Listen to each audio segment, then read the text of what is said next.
I'm here with Dawn Maier, who is cosplaying as Ariana, one of the Team Rocket admins from HeartGold, SoulSilver. And Dawn, we just have a few questions. Let's start off with the basics. First of all, why did you choose to cosplay as this character for Nationals this year?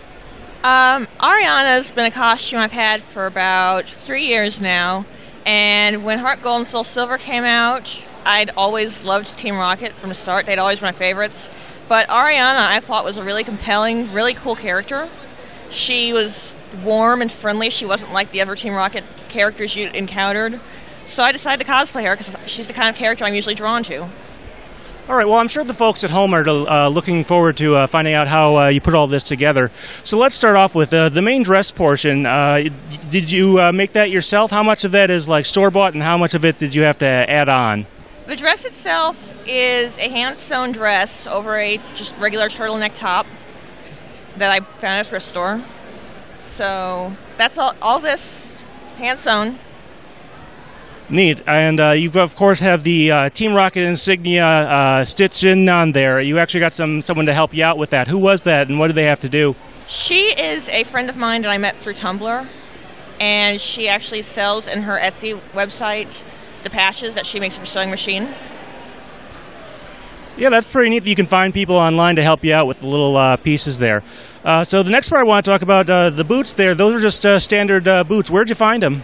Those are thrifted, but I've seen pairs for sale on Amazon. You just search for costume boots. You can find any kind of boots you need. That's neat as well. Now, you've also got a few little ornamentation here. You've got a belt. You've got a little Murkrow plush. You've had that for a long time, haven't you? Oh, yes. The Murkrow I had before the cosplay. And I realized Ariana's a Murkrow trainer, so I just started carrying it around. And you've got a nice little Pokeball there as well. Now, the next thing I wanted to mention, really the last part of the costume, you have a wig on. You didn't dye your hair. It's actually a wig. But it took some work to get it to look like it does in the game. What all do you have going on in there to make it the right shape? Lots of styling glue, lots of hairspray, lots of patience. Well, you know, it certainly paid off. It certainly looks really good there. And one other thing I want to mention, you're actually in a group of people who cosplayed over here. You brought a couple of your friends over. How did you get all that together? I actually met most of those friends last year at Nationals. They showed up because another personal friend of mine learned about Nationals through a Facebook post I made, and the crew just started hanging out together. Yeah, that's great that you were able to, sort of share things together like that. Well, I guess the folks at home, the other thing they probably want to know is, have you cosplayed anything else? First of all, let's start off. Anything else that's Pokemon related that you've done over the years? Oh, so many Team Rocket characters. My first cosplay ever was Domino from Mewtwo Returns. That was the very first cosplay I've ever done at a convention. I have a James cosplay I did a few years back.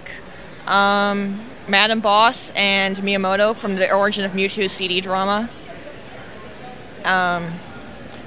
Giovanni's secretary from the Black and White anime, and a steampunk Team Rocket original character. That is really neat. What do you like about, obviously they're the bad guys in the video games, but what attracts you to them that you end up cosplaying as members of Team Rocket? I just have I just find them really all compelling characters, and in the show they're just really interesting and really campy, really fun. They have great outfits. They're instantly recognizable. Even if you don't know the character, people will love your costume. Little kids love it. It's always just a fun time.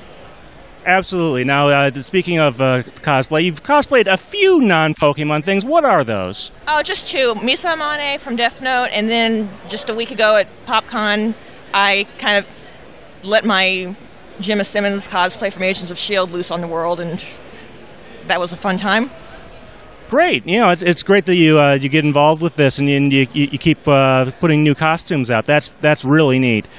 All right. Well, one thing I should mention is you're local here to the Indy area, and you come out here even though you don't actually play. What keeps you coming out here? Is it just the cosplay stuff, or just the people, or what is it? I enjoy the cosplay aspect most of all. I actually did not cosplay my first year at Nationals. I just dressed up and people watched at some card game side events.